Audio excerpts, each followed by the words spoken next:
So Google's fresh Pixel 11 Pro and Samsung's almighty Galaxy S26 Ultra. Which of them is more deserving of a place in your pants? The price in both cases is, let me just check, oh yeah, that's right, bastard expensive. So you want to make sure you choose wisely.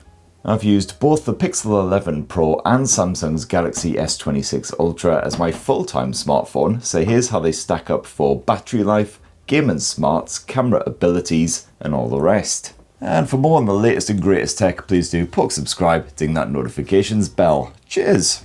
Now, what I absolutely adore about Google's Pro smartphones is the fact that they actually come in two sizes. So this is the regular Pixel 11 Pro, which is a 6.3 incher. You can also grab it in 6.8 inches, which is closer in size to the Galaxy S26 Ultra, a 6.9 inch mega bastard. Now, personally, I'm certainly a fan of more compact smartphones, which are easier to use one-handed, so I do adore the form factor of that Pixel 11 Pro, even though it sports the usual, all too familiar flat edges. So the hand feel overall much nicer on this more compact version than the Galaxy S26 Ultra, which is an absolute heifer. Again, sporting flat edges, slightly less rounded corners as well, so it kind of digs into your palm a bit. However, the Pixel 11 Pro, even in this more compact form, feels pretty heavy still. It's got serious heft. It's only actually a flea's fun bag lighter than the S26 Ultra.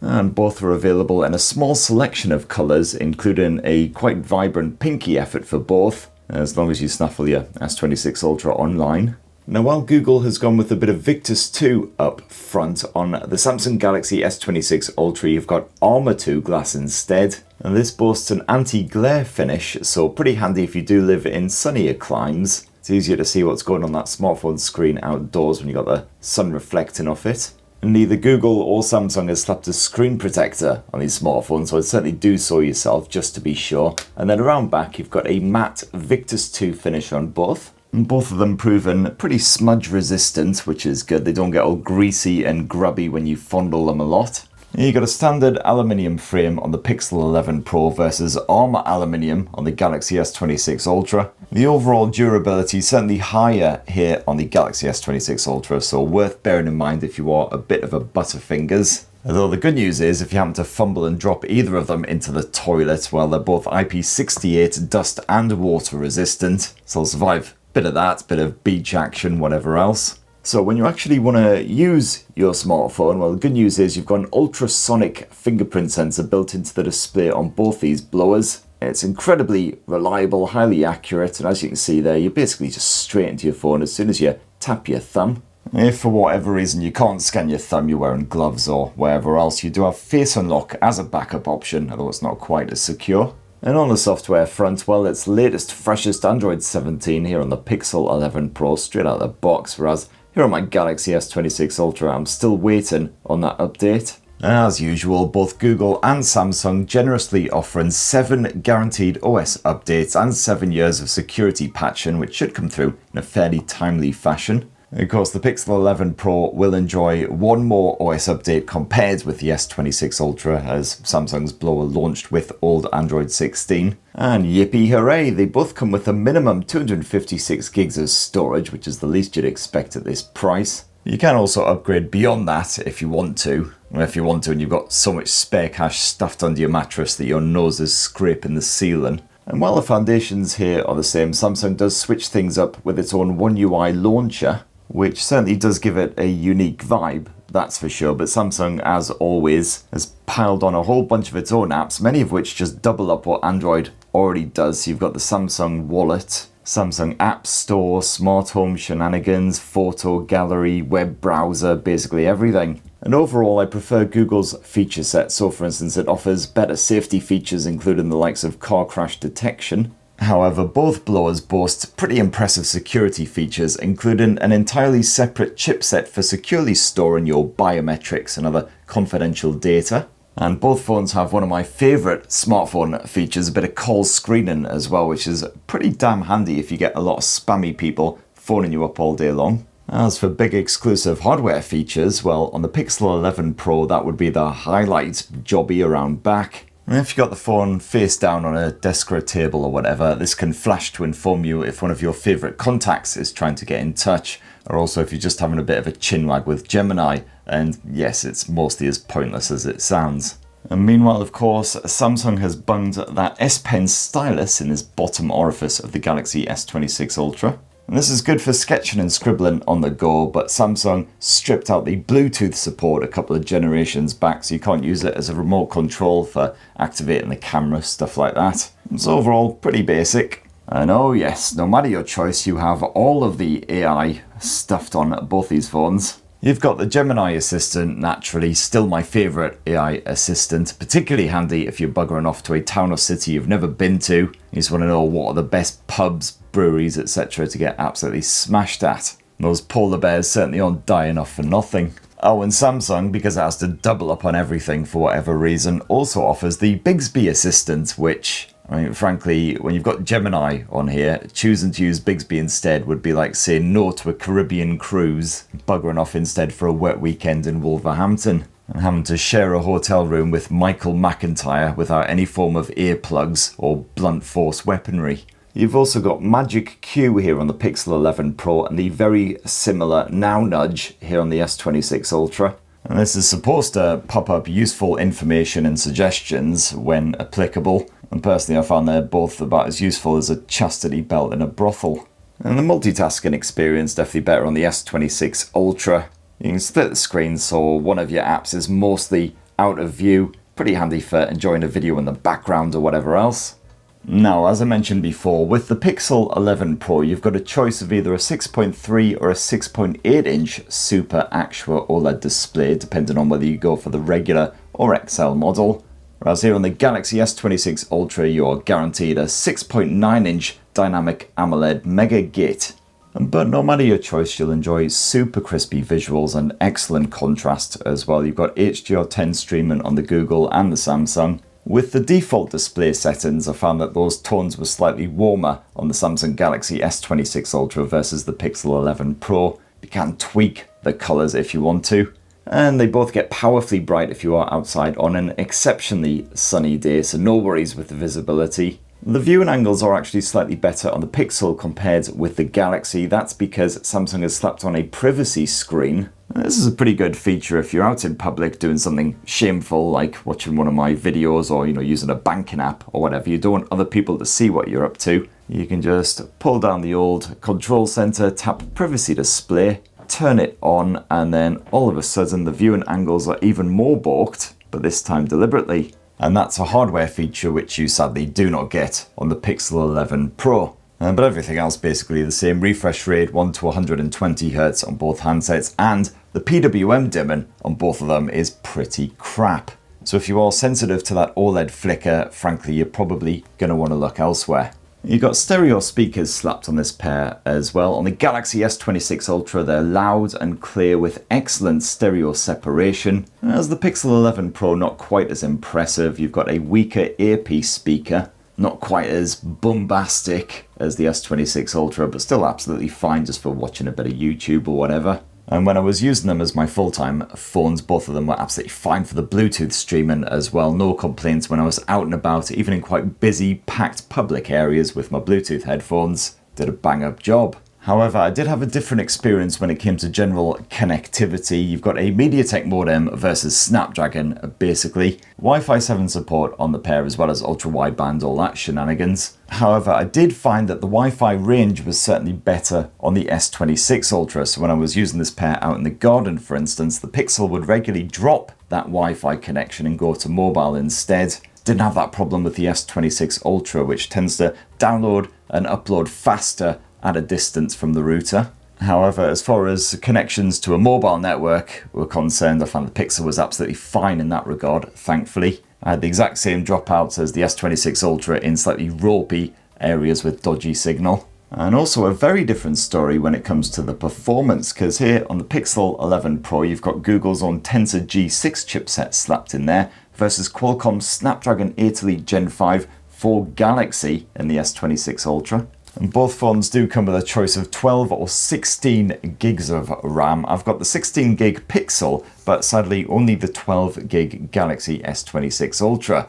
And yet, you want to guess which one offered the better performance? Well, your everyday type shenanigans, running lots of apps at the same time, bit of split screen multitasking, all of that, both of them are absolutely fine. However, if you want to play games on the go, well, there is absolutely only one choice between this pair, unless we're just talking a quick blast on Wordle or Minesweeper, whatever it is that kids might be into these days. See, the S26 Ultra can play absolutely anything out there, even the most intensive Android titles like Wuthering Waves on the highest graphics settings. Whereas on the other hand, the Pixel 11 Pro is frankly an unmitigated disaster.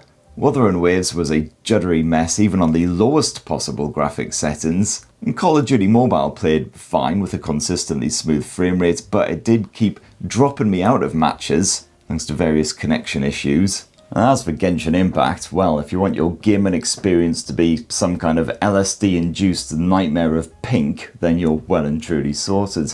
Oh, and the S26 Ultra also boasts the superior gaming mode, not that it should really matter by this point. And while you've got a vapor chamber slapped into both of these smartphones, I did find the S26 Ultra stayed relatively cool, even under a fair bit of pressure, even when gaming on the likes of Wuthering Waves for over an hour. Whereas the Pixel 11 Pro sadly did flash up that dreaded overheating warning a couple of times. And that was just when I was out and about just browsing my messages or, pissing about on the internet.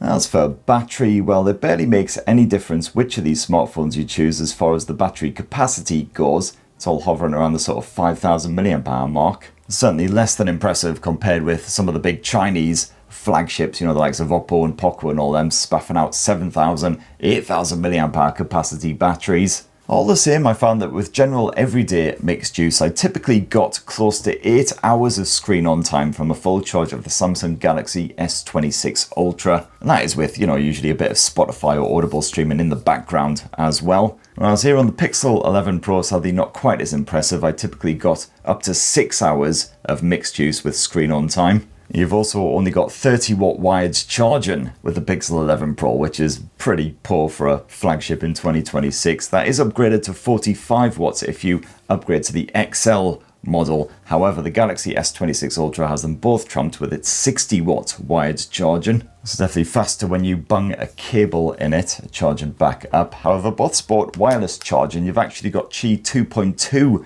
wireless charging here on the Pixel, so it does have direct support for the Pixel Snap accessories, whereas here on the S26 Ultra, you got that wireless charging, but if you want to use the magnetic wireless charging shenanigans, you will have to slap a special case on it. And it's certainly a different story for the camera tech as well. So you got yourself a 50 megapixel main shooter here on the Pixel 11 Pro with a 1/1.3 inch sensor versus a 200 meg main shooter here on the S26 Ultra, but once again with the 1/1.3 inch sensor size. If you want a dedicated Pro mode, well, the S26 Ultra is the one to go for. The Pixel does offer plenty of settings that you can tweak and everything, but they're slightly more scattered. But for my side-by-side testing, I stuck with the Auto mode as usual, and Samsung Snap's clearly more heavily processed than Google's. There's a crispy sort of sheen to them compared with the more natural finish of the Pixel 11 Pro. But both phones coped well with HDR situations. Again, those S26 Ultra shots can look a bit crunchy at times, but both phones accurately capture tones, and which vibe you actually prefer is down to your taste, of course. Now, both phones pleasingly swift at capturing night shots, and the Pixel tends to produce brighter low-light pics, although as a result frequently blows out those lighter elements when there is strong contrast, unlike the S26 Ultra. However, the Pixel is usually more accurate with colour reproduction in softer light. And as for living subjects, well, any kind of motion tends to throw off both of these blowers, although the Pixel is occasionally slightly more successful. As for your zoom shenanigans, where you've got a 48 megapixel telephoto snapper on the Pixel with 5x optical zoom, whereas it's actually a dual setup here on the S26 Ultra. You've got a 10 megapixel shooter with 3x optical zoom, but also a secondary 50 megapixel shooter with 5x optical zoom. I certainly found that portraits taken at around the sort of 3 to 4x zoom level tend to look crispier on the S26 Ultra compared with the occasionally soft photos from the Pixel. And when you do zoom to the 5x level and swap to the Pixel's telephoto, well, the Samsung still usually offers a more detailed image, which, to be fair, when I'm the subject, is a very bad thing indeed. And both phones can zoom to a rather ridiculous level, although the AI sharpening usually ain't too pretty once you properly get going. And at night, it's a similar story to the main sensors. Again, the Pixel tends to capture brighter, surprisingly vibrant pics, although strong lighting does mess with it. Oh, and also I did find I had to keep my hands really still with Google's phone to avoid any blur, which is not great news if you've had a few shandies before you start snapping away. And then if you're into a bit of ultra-wide action, well, you've got a 48 megapixel shooter here on the Pixel versus 50 megs on the Galaxy. And again, the ultra-wide results are consistent on both phones. No sacrifices in quality to get that alternative view. Now, if you swap to the video mode, you'll see that both phones can capture 8K resolution video, although that's not entirely true here on the Pixel. What it actually does is captures 4K video, as usual, and then uploads that to the cloud and uses the video boost processing to upscale it to 8K. And certainly the video capture is a lot smarter here on the S26 Ultra. You've got support for the APV codec, as well as a good bit of log capture, same as before. So if you're proper serious about your video, you like to do a bit of color grading in post and all that kind of shenanigans, well, definitely the S26 Ultra is your huckleberry. However, I was more than happy with the home movie footage shot on the Pixel 11 Pro as well as the S26 Ultra. Both have impressive action cam style image stabilization when you're moving and shooting at speed.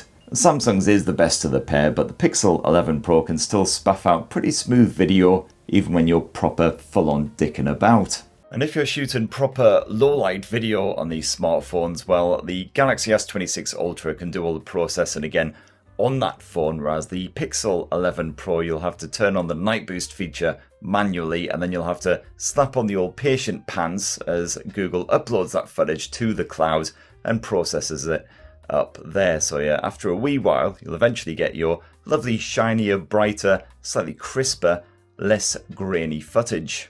You do have those fresh creator tools here on the Pixel, which include the likes of a teleprompter, audio visualizer, and speech enhancement as well. I already banged on about that and various other camera features in my in-depth review of the Pixel 11 Pro, so go check that out for all you need to know. And then up front, the Pixel 11 Pro boasts a 42 megapixel selfie shooter versus a more basic 12 megapixel sensor here on the Galaxy S26 Ultra, but both can capture 4K resolution footage if you want to do a bit of vlogging shenanigans or just nice and crispy for, you know, a bit of video chat action. And there you have it, my lovelies. That in a tasty wee nutshell is how I reckon the Pixel 11 Pro stacks up against Samsung's Galaxy S26 Ultra. Of course, which one is best for you will come down to your personal priorities. So, for instance, I really like the Pixel 11 Pro because of its compact form factor. I also find its camera generally a little bit more reliable than the S26 Ultras, although not always. As on the flip side, the S26 Ultra might be a bit of a behemoth, but is also undeniably better for mobile gaming and for more demanding users who are spending a lot of time on their smartphones every day, want that more reliable battery life. If you ask your Uncle Spur which one I would prefer to have stashed in my pants, it would be the Galaxy S26 Ultra, despite, again, being an absolutely whopping great massive gate, mostly because of that battery life, to be honest. The Pixel's still a wee bit bulky, to say the least. Again, go check out my full in-depth review if you want to know more on all of the rest of this smartphone. Definitely needs a wee bit more time in the oven, I reckon, so hopefully some of the quirks and issues will be sorted out in future updates. Anyway, that's what this saggy-faced old trout reckons. Be great to hear your thoughts on the Pixel 11 Pro and the S26 Ultra down below. Which one would you personally choose? Or can they frankly just both get in the bin? Let us know down in the comments below. And while you're down there, hey, why not poke subscribe, ding that notifications bell, and have yourselves a ruddy wonderful rest of the week. Cheers, everybody. Love you.